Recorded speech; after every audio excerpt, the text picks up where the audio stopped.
I'm here with Jay Chaudhry, the founder of Zscaler. Jay, can you share some exciting projects or initiatives that you're currently working on? Of course, Sean.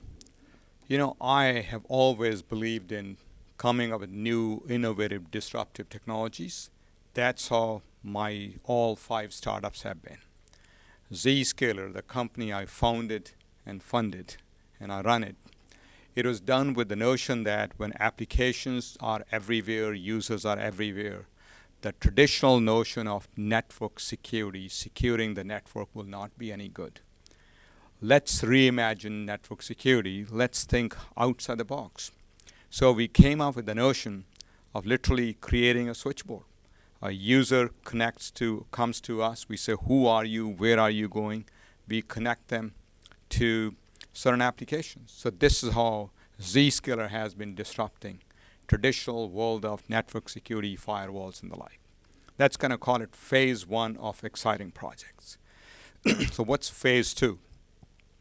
Today, over about 40 million users from 7,000 large enterprises go through Zscaler to secure themselves. And that includes over 40% of Fortune 500 companies. Okay. Now, when they go through us, we are like a checkpost. We are like an international airport. We check your boarding pass, your passport, your visa, and the luggage to make sure right person gets on the right flight for the right destination with safe luggage.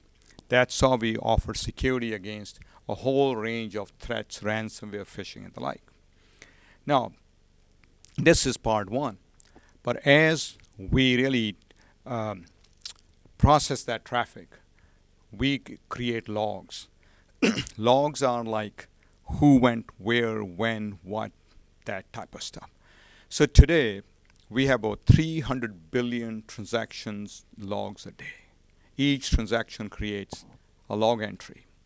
Just to give you a relative data point, Google search engine, widely used.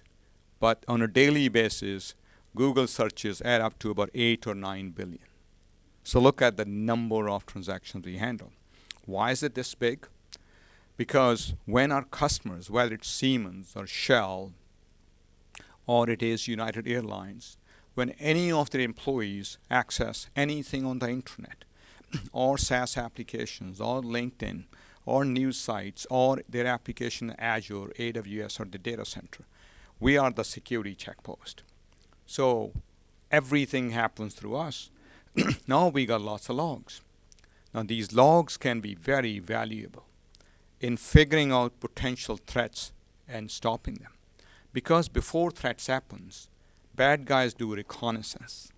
Reconnaissance is about poking somebody here, PC, application, to see if they can get in. We see all of that. Now, we have been doing AI/ML on these logs for a while.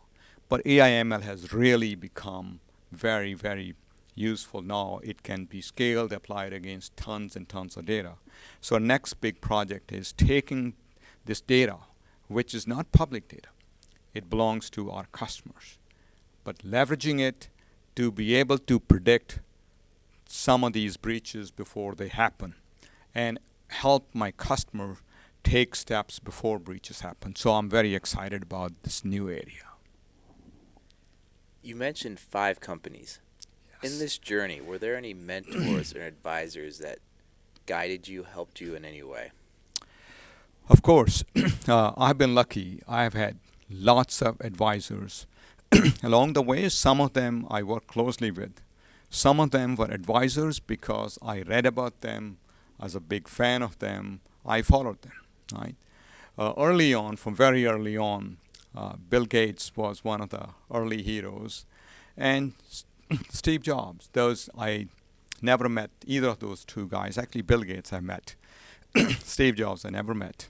But they were essentially, you follow, you see how these guys are coming with new ideas. So they were inspiration for me. My first company was Secure IT.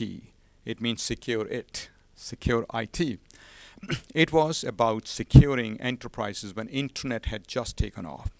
This was 96 time frame. Mark Andreessen had just launched this company called Netscape, Mozilla browser, and I was in Atlanta reading about all this. I said, wow, if internet takes off, cybersecurity will become an issue because your company is connected to this highway of internet. So I started a company to really design, architect, deploy security products like firewalls and the like. So the inspiration came from Mark Andreessen. One, he had done great stuff. The second thing I had was, if the young kid from UIUC Urbana Champaign can do it, why can't I do it? Literally. That's how it started. Otherwise, I come from a tiny village in the foothills of the Himalayas in northern India. My father was a small-scale farmer. I have no background of entrepreneurship in my family. In fact, my father could never go to school because school was too far away. My school was 4 kilometers away, my elementary school, so I could walk. We got electricity after I finished my 8th grade. We got running water after I finished my 10th grade. So sometimes I wonder if my life is real or I'm dreaming. But it is Andreessen's company that got me thinking about startup, and that's how I got into a startup. The Zscaler inspiration came from Mark Benioff. So why is that? I did the first company which became very successful, the secure IT company in Atlanta. And I said, wow, startups are supposed to be hard. This was easy, actually. It must be a fluke. So let's do it again. So then I ended up doing 3 more companies. But I staggered them like having kids, 1 or 2 years apart. Okay. They all worked out. Then I was sitting in 2007, 2008. I did not want to do one more startup and sell it. I wanted to do something big, something lasting, and I was at a stage of my life where I could invest whatever I wanted to invest in. So I looked at Salesforce. I've been using Salesforce since year 2001 in all of my startups. And at that time, Salesforce was doing merely $10 million in annual sales. And I was looking for what's the next big thing I should be starting. And I want to do a lasting public company. From day one, that's how Zscaler was started. So I looked at Mark. Salesforce was started to disrupt the world of data center-based applications. Siebel Systems was dominant at that time. And Salesforce started as a cloud-native multi-tenant architecture.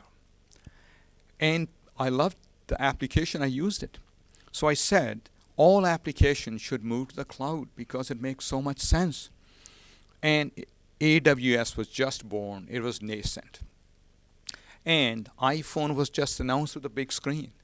So my thesis was, if applications and data moves to the cloud, if we become mobile, why should security be done with firewalls and VPNs in your data center, which is like a castle and moat? Let's do something different. We build like a phone switchboard. So users come to us, we connect to the right applications. So Andreessen was a big inspiration for me. Sorry, in this case, Benioff. And then later on at Zscaler, we have worked closely with Microsoft. Okay, I've been a big fan of Satya Nadella. I enjoy reading his book, Hit Refresh, when it came out. And we have a good partnership with Microsoft. We integrate with Microsoft services. They integrate with us. And together, we deliver far more value to our customers than we would individually do. With this amazing journey from, you mentioned, no running water to where you are now, what excites you about the future? It seems like lots of exciting stuff is happening. But if you look at in the past 20, 30 years, the world has fundamentally changed. Look at even India. I mean, it used to take 10 years of wait to get a phone line, traditional phone. Today, you can walk up to any store and pick it up. The phone has changed the world. Internet, phone, audio, video, it's fundamentally changing the way things are getting done. I think a lot more could be done. I'm excited about Zscaler, which is really in the first phase of the journey, it's like the first innings. We are making sure the world can do online business securely and safely. The more business happens in the cloud on the internet, the more bad guys it's going to attract because they want a piece of the action without working hard. So to me, Zscaler is more than just a business. It's essentially a mission. Now, on a personal level, I am whatever I am because I love to study. Education, I think, is paramount for success in life to really get people to a better stage. So hopefully one day when I retire, I want to do something more in the non-profit world where imagine the best education, best content could be available to any student, no matter what background they come from, India or Africa or where they may be. That kind of excites me because education can open up so many opportunities for people. And this is my way of thinking about giving back to the world. How does organizations like ACG here in Silicon Valley, how does it help the community, or is there anything about ACG that the events in that you look forward to? Of course, look, we do things by getting inspiration from each other. Everything I've done is getting inspiration. What ACG is doing is connecting people, entrepreneurs, exactly because they all have dreams and ambitions. And we look at each other and say, wow, this is great. And by recognizing people, rewarding people, I think it's a wonderful thing. So I love the way missions of organizations like ACG are to help entrepreneurship and the executive leadership. Jay, fantastic. Thank you for your time. Shawn, thank you. Enjoyed it.